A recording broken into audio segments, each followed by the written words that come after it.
Unfortunately, some of us are failing to address the problems we have in our relationships. Not because we have stubborn partners, but because we have failed to call for their attention. We have failed to communicate to them. There are many ways of communication. Shouting on the top of your voice is communication. Barking is communication. Crying is communication. Yelling is communication. Silence is communication. Ignoring someone is communication. What kind of communication are you using in your relationship? The reason why I'm asking this question is there are so many. Let me actually talk about we the women.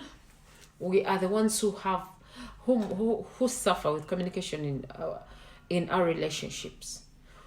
And then we be like, that man doesn't listen to me, he's disrespectful, when I'm talking to him, he doesn't listen, sometimes when I start talking to him, he just bangs the door and leaves. You think you're communicating, yet in reality, you're just shouting. No mature person wants to be shouted at. I'm telling you this. There is no mature person that wants to be shouted at. We all want to be respected. So when you're talking to me, talk to me in a respectful way. That's who men are. They want to be respected. But most of us women, out of pain and anger, we end up nagging. We nag a lot. And instead of him picking your point, he will only hear blah, blah, blah, blah, blah, and before you know it, he will miss the point.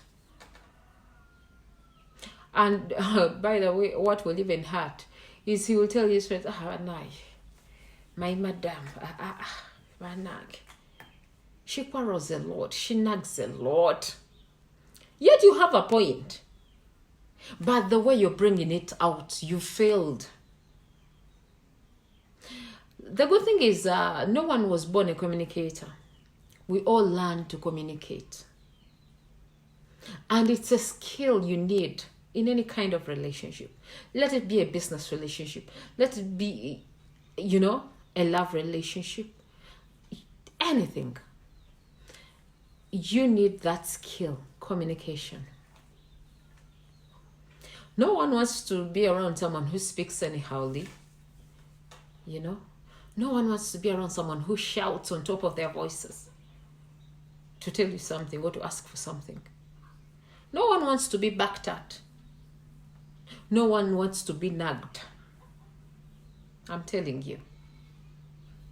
So know the kind of partner you have. What kind of partner do you have?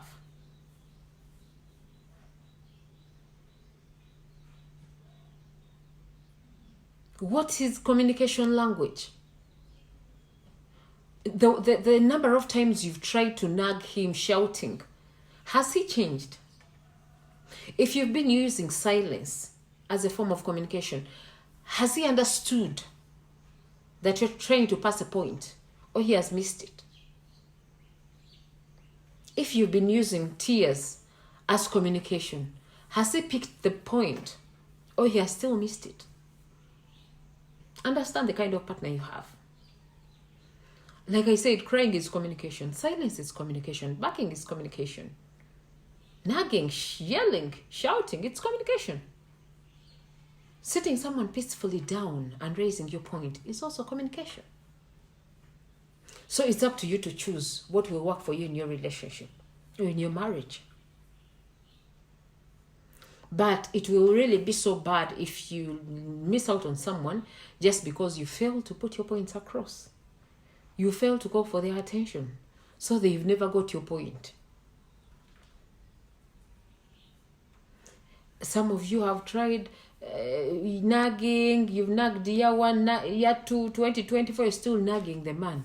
And the man is not changing still. And you're still also using the same tactic. You're nagging. Same strategy. You're not changing. Don't you pick something that when I nag, he doesn't listen. So I think I should think of another way of communicating.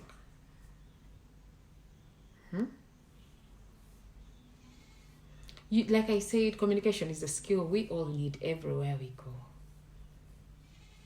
It's a skill we need everywhere you go. Like, you can't miss out on communication. These people whom we are seeing that are celebrating 20 years in marriage, 30 years, 50 years in marriage, it hasn't been easy. No. But time came, they fought, and then time came, they understood, they learned each other's language. Yeah? And you have to put it in mind that since we come from different backgrounds, yeah, there are people who grew up in a home where nagging was the only form of communication. Shouting, yelling, barking. It was the only form of communication. So you get this kind of person, when they are really tired, they do not want someone to use that same kind of communication again. And then you come with the same strategy that he doesn't want to remember. So you remind him of the pain in the past. So let us not miss out on good people just because we can't communicate. You do not need to shout on top of your voices to communicate. Yes, you may be in pain. You may be hurting. This person or your partner might be hurting you. They might have failed to understand you, your needs and wants in a relationship. But peacefully ask them, if you get some time, we need to talk. Because it's also important to know when this person is in the mood to talk. You might wait for this person and to die. I must talk to this guy. When he comes back, I must talk to him. He comes back when when he has had a very bad day at work with his boss. And then for you, add on, you spice it up with the nagging and all that. He'll be like, she's not understanding at all. She hasn't even given me time to know how my day was. So ask this person, we need to get time and talk. Or wait for that person when you see they're in a good mood to talk. And bring out your point in a peaceful way. If you shout, instead of them getting the point, they'll feel the need to defend themselves. They'll miss out the point. They'll just get defensive. So it all depends. The choice is yours. What kind of communication do you want to use in your relationship or in your marriage? There is no kind of relating without communicating. So what kind of communication is going to work for you? If you want to nag like so and so, if you want to communicate respectfully, if you want to keep quiet and ignore things like they ain't happening until they yield into something else, if you want to just quit the relationship without communicating, those are choices we make. Some of us may be, me, I'm not even going to tell him anything. I'm just going to quit. It's a choice. But trust me, even where you're going to go, you're not going to meet an angel. That person will have his background, his characters, and you at some point you will need to talk about something.